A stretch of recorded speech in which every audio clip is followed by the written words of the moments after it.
Hello everyone, my name is Nolyn Falcon, aka Bettorup from Bismarck, North Dakota, bringing you a Theros draft 8-4 style on Magic the Gathering online. Yes, this is my first recorded draft for DraftMagic.com, and I am excited to bring you a win. Yeah, what else can I say except let's bring it to them. Let's bring it to the face. Let's bash them all over the place. Yep. So yeah, I'm from Bismarck. We do a lot of just staying inside and trying not to die outside because it is deathly cold. I mean, like if you're outside and you are stuck outside, you'll probably die. So we don't want that. Okay, so here is our pack. And well, how about that? Okay, so I think I'm going to put together a Lost in a Labyrinth deck and just keep giving all my opponent's creatures -3, -0 until end of turn. I mean, how can they beat me if they have no power? You know what I mean? So that's kind of my first plan. My second plan is probably to do something like build a Flesh Mad Steed deck and see how many of them I can get to tap at the same time. That sounds like a fun game. Let's see here. Oh, let's bring up the card window so that I don't forget to do that. Card, where are you? Okay, so actually, yeah, whoops, I accidentally selected Nemesis of Mortals. Now, that's the kind of pick I want to pick up here, and it is followed by a close second of Nimbus Naiad, which I think I've won more drafts with Nimbus Naiad than any other card that I've ever played. So we've got our Nemesis of Mortals selected here, and we've just picked it up. I like how Lost in the Labyrinth ended up here, which was obviously the choice. Okay, so in this deck, I'm going to try to go firmly green here, and so my pick is going to be Time to Feed. I think Nykthos is probably going to be a money card. You know, if I were rare drafting, that would definitely be the one. And I think at some point, I don't even know what that card's worth. I think it's probably worth a few bucks right now, and probably will get better and better as the next sets come out. However, man, I hate not having removal if I'm going to play green, and Time to Feed is it. So I'm just going to go with the removal thing. The last draft I played, I didn't have any removal. I had just an amazing green blue deck with like 3 Nimbus Naiads and like a couple of Nessian Asps and Ramp, and it was just all beautiful. But all of the bounce cards got taken right away, and I ended up with no removal at all, and I couldn't beat one creature, and it was quite frustrating. So we're just going to make sure that we have a little something to work with here. Okay, so the fact that we see a Griptide here is, it's cool. That's what that is. This is so cool. Look at that Griptide right there. We got some other stuff. What the heck, you know? There's this card and this card and this card and this card. Can you read all that? Good. Okay, so do your homework, guys. Make sure you know what the cards do, and you'll be just fine. Griptide is a card that puts target creature on top of its owner's library. So that's a good one to bounce your own creature with just as you're about to do combat damage. Make sure you don't do combat damage. Put your creature back on top so you can do it all over again. Does that just sound so fun? That just sounds awesome to me. Rightio. Well, we are in the colors we want to be in, so that's good. I'm pretty sure I'm going to force green-blue here. No real way around it. I have won a few drafts with black-white control decks, and I think they're actually underrated in this format because of the level of removal that you have access to with black and white. Okay, so here I'm pretty sure it's a clear Nylea's Disciple. I mean, I could put together a Stymied Hopes deck and just stymie everybody's hopes one by one, just like stymie your hopes, and stymie your hopes, and win. Bam. What are you going to do when I just win? Because I've stymied your hopes. Okay, I'm starting to get a little bit annoying. I'm sorry, guys. I don't know. I guess I'm just so excited to play Magic. I mean, what a life. that I get to lead. I'm actually a musician, full-time musician. I play several gigs a week with several different bands and some solo gigs, and I'm a full-time musician. You know, it's my day job. It's my night job. It's my everything. My everything. So yeah, the fact that I get to sit and play Magic and comment about it and talk to myself is pretty awesome, actually. Okay, so our colors are disappearing, but I think all the colors are disappearing, right? So, I mean, what's even cool here? You know, now drawing some cards is pretty awesome with Warrior's Lesson. Yeah, it's probably the pick here. Now, I certainly don't mind having access to like one Guardians in a deck like this, just to set up the early block, so that I can overpower them with some awesomeness later. Now, there's nothing that's holding me into blue. I would love to stay blue, but it doesn't appear that there's any blue cards out here. In fact, there's none. So let's take the Warrior's Lesson and hopefully draw some cards with like some Sedge Scorpions and stuff like that. Now, we could be stymieing a whole lot of hopes here if we wanted. And that's a card that it's actually, I've played it a few times and always get some value out of it. And sometimes some major value, sometimes just, you know, card for card value. And so, but it's always, I like playing it main deck and then boarding it out so that they have to play around it the rest of the time. But then you have to be careful how you play to make sure that you're not like F6ing through everything, so that they're like, okay, well, yeah, obviously doesn't have it. He's F6ing through everything. You know what I mean? Okay, so yeah, we're going to take a Sealock Monster here, which is the best card in the pack. And hopefully will get us to go blue, more bluish. Well, okay, so here's our decision. We have a Vaporkin for an early start. I can pick up an Ordeal maybe throughout the draft here and stick that on there, and sometimes that's just a win right there. But I can't really justify taking it over the Gilded Lotus right here. This thing is great, and I love it. And you can just pile out some sick turns on this thing. Like, I played an opponent the other day that just absolutely emptied like 5 cards out of their hand with this card and took over the game and won. And it's really tough to come back from. Okay, so we've got Omen Speaker is the pick here. So let's just go ahead and snatch it up. GG. I got my cat here funking with my shit.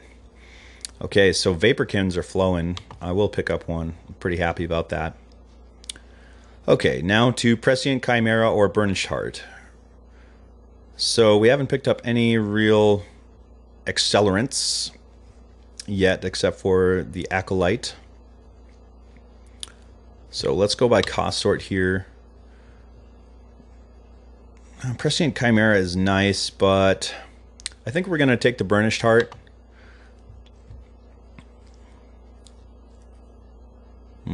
All right.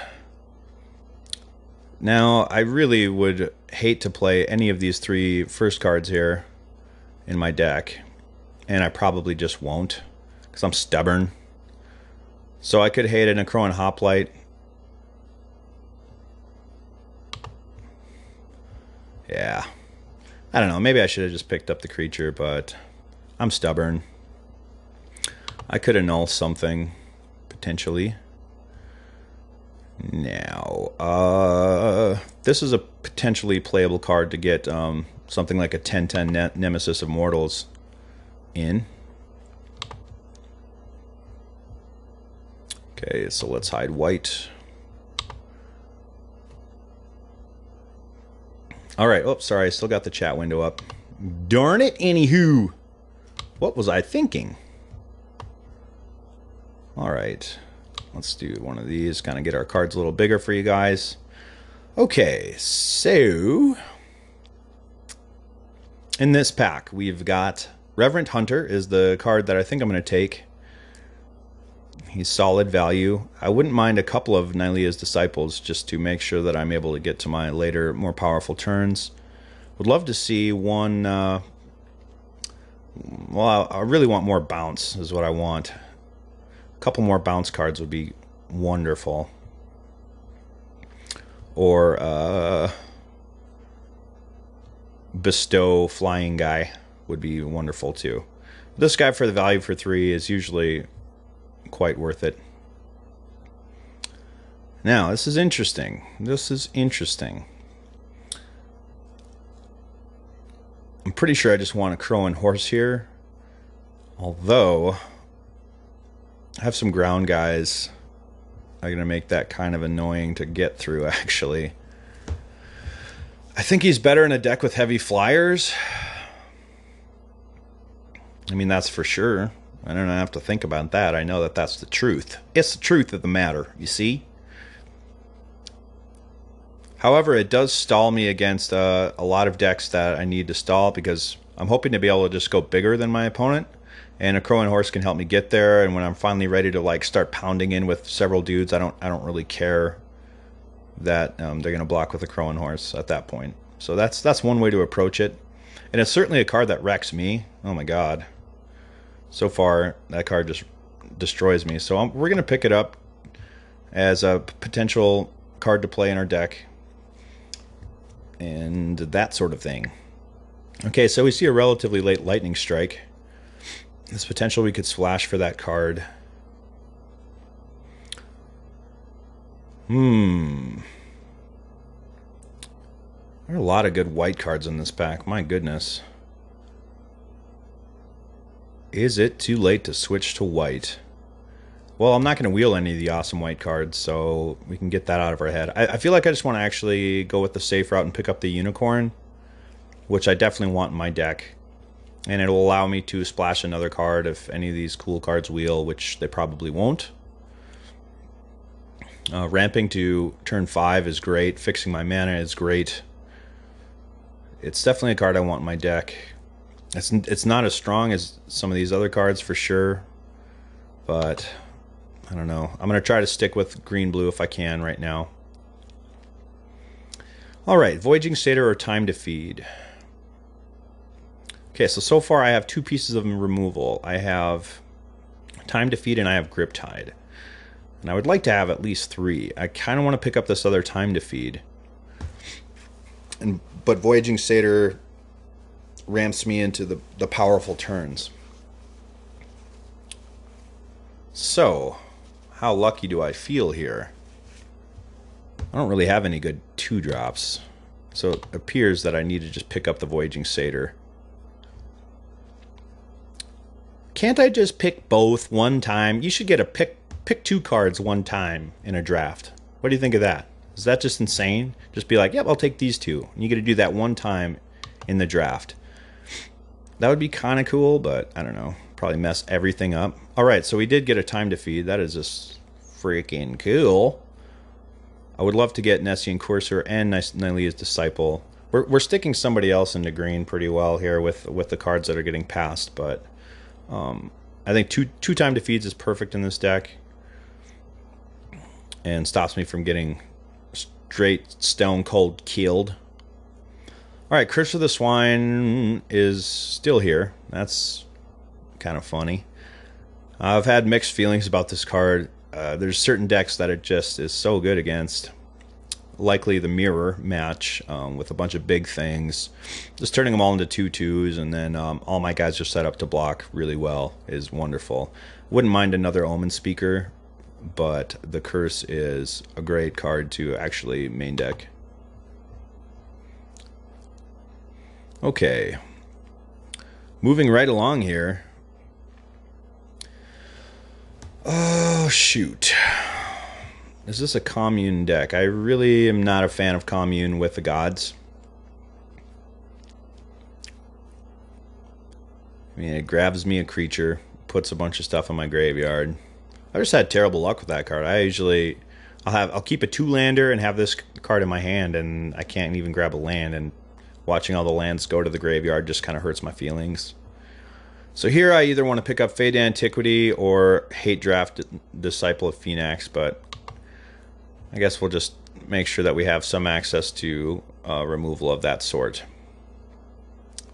Okay, so I don't mind picking up an Agent, since we are in the colors. Okay, so here I feel like we should just take the L seed and potentially splash for it. Giving something Vigilance is great. I'm kind of sad I haven't seen any Nessian Asps yet. Okay, so there's a chance I play Breaching Hippocamp. It's not my favorite card, but this is the kind of deck he's actually pretty good in. And here's an awesome common, actually, right here. The Ferris Band Centaurs is a great blocker. Well, look at this. Would you look at this? I kind of just want to take a forest. Just take the forest, man. No, I'll just hate this thing because I don't want anything that can block my things. Okay, so yeah, it looks like the white deck, the white red heroic deck was super open here.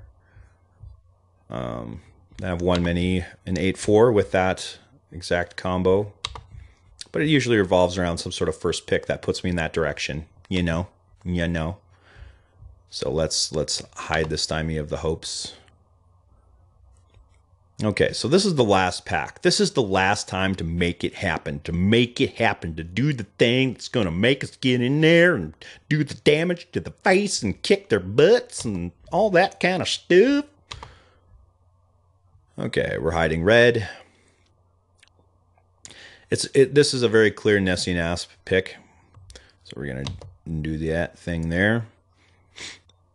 Now, speaking of the red-white heroic deck, my goodness, Phalanx Leader, Hopeful Eidolon, Dauntless Onslaught, Dragon's Mantle. This is like a dream pack for whoever ends up in that whole deal there.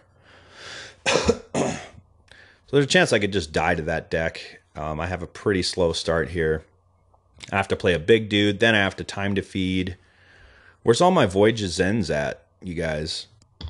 I really would like to see some Voyage's Ends. And I wouldn't mind picking up a Sedge Scorpion at this point because I need some sort of early game to stop me from just straight up dying. But we're very happy to get an Nessian Asp. That's kind of what we want in this deck. Okay, so interesting. Triton Tactics is a blowout. It's a beating. It's kind of what I'm leaning towards here. I have 15 creatures. Let's say we don't play the horse. And let's stick this in the main sideboard. So we've got a little bit of early stuff here, but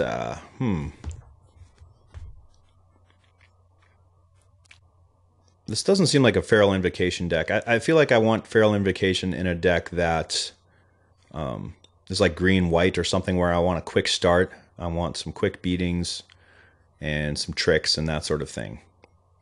So here I might just take the Triton Tactics and hopefully blow some people out with it. Nessian Cursor is the next best card that I want in my deck. And he is certainly good. And sometimes you could just win with that guy. Okay. So the lightning strikes are flowing like water. Or like lightning water. Lightning water? Is that a thing? Any Hooters, in this deck here, do I want a Savage Surge? It can be my way to deal with early pressure sometimes.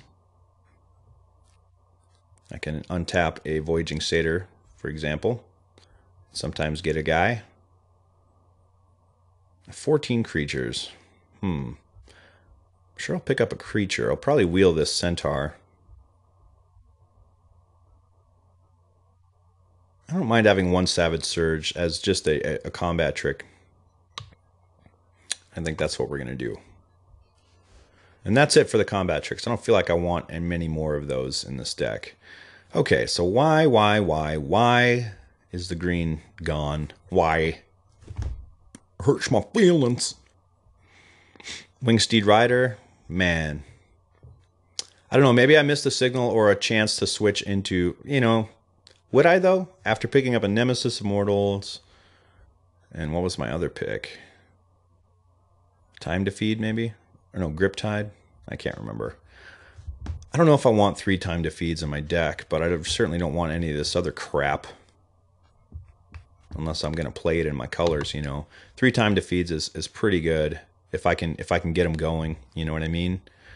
So here's an early blocker that's wonderful in our deck, and something we certainly want, another Omen Speaker. Okay.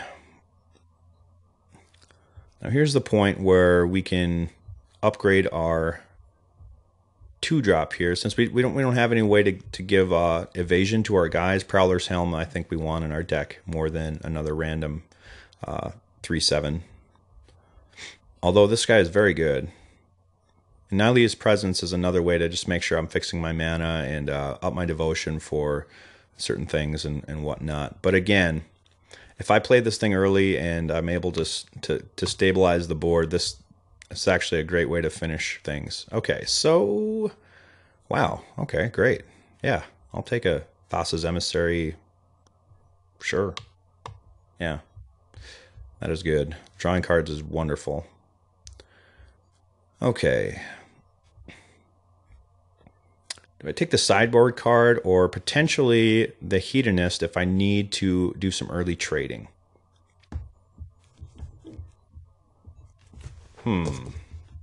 That's a good question.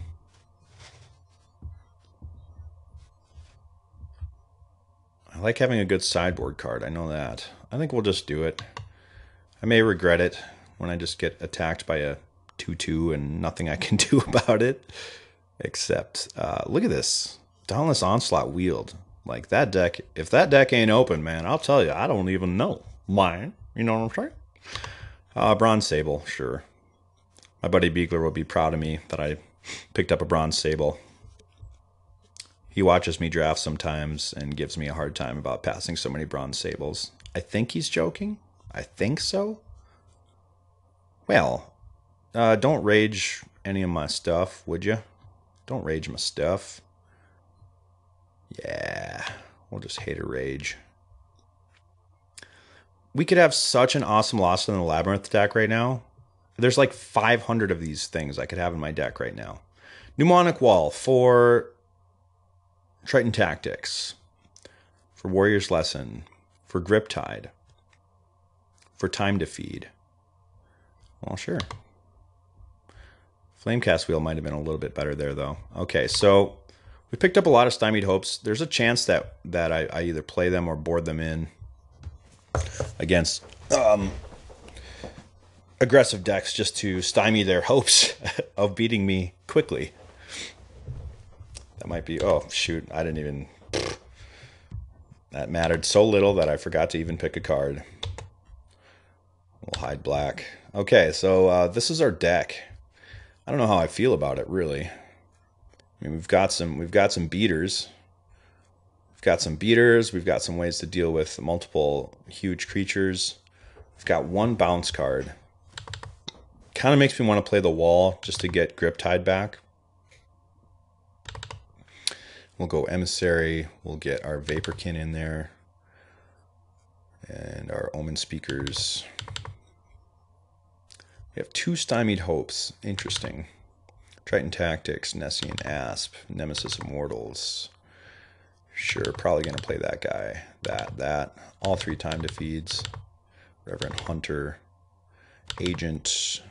Voyaging Satyr. The Unicorn.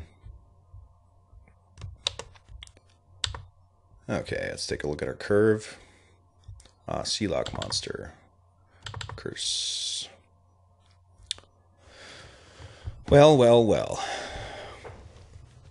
I mean, who am I going to be really bashing with?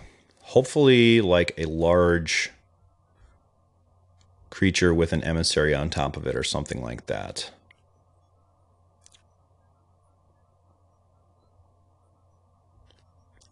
Hopefully just a 10/10. Burnished Heart, I think, should come in. I could run 18 land with this right here and make sure that I get to my late plays. This could totally be a 17 land deck too, with 1 Voyaging Satyr and Burnished Heart and the Acolyte. I feel like the wall belongs here. Do you guys feel like the wall belongs here with 3 time defeats? I mean, if I'm always time defeating on their little dudes, gaining life, that seems good. Making sure nothing funny happens. So, Warrior's Lesson, I feel like, is probably too weak to play here. I'm just not going to be getting in early enough to justify that card, and I don't have enough evasion. Prowler's Helm is a possibility for a 23rd. Just to make sure that I can get in with some of these big guys when the time comes. I think that's got to be better than a Breaching Hippocamp or just a random trick, right?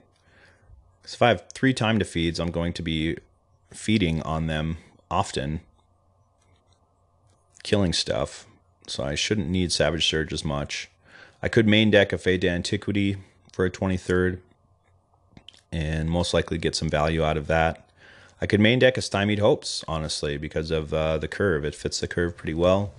I can sometimes take out a Wingsteed Rider or something like that they can't wait to play on curve. But I think that's probably a better sideboard plan.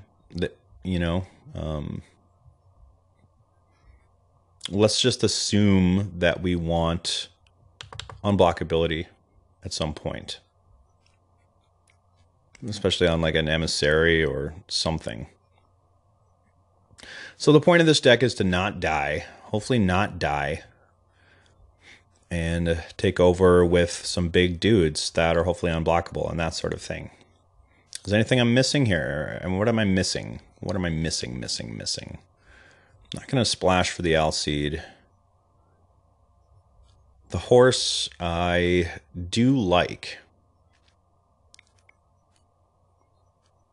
Sometimes. I don't always like that card in a deck like this, where I don't quite have enough evasion, and I have big guys, so it's like playing a Crowan horse and then not attack you because then the horse will die. It just seems bad.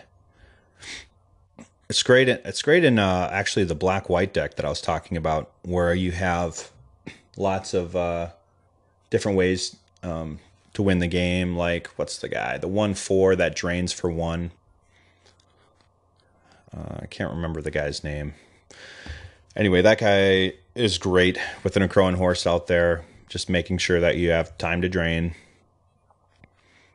How come I didn't get an Elspeth? That's what I want to know. I guess I would. That would have been a terrible third pack first pick, right? I would have definitely rare drafted the hell out of that card. But the last tournament I played, I lost first round to someone who dropped an Elspeth on me. And it just seems so unfair. It was so unfair. Well, I think this is my deck, you guys, and we're just going to roll with it. We're going to add some land. And it says to go 8-9. That seems about right. I like it. Let's do it. We got 17 lands. We got 16 creatures. We got some tricks. We got some guys. We got some time to feeds. We're going to feed on them. We're going to eat them. We're going to gain some life. And hopefully everything's going to go our way and we're going to win this tournament, because it's going to be so cool if we do. We're going to feel so good. We're going to feel good about our lives. Everything's going to be great. Okay, so this is it. And we'll be back for round 1.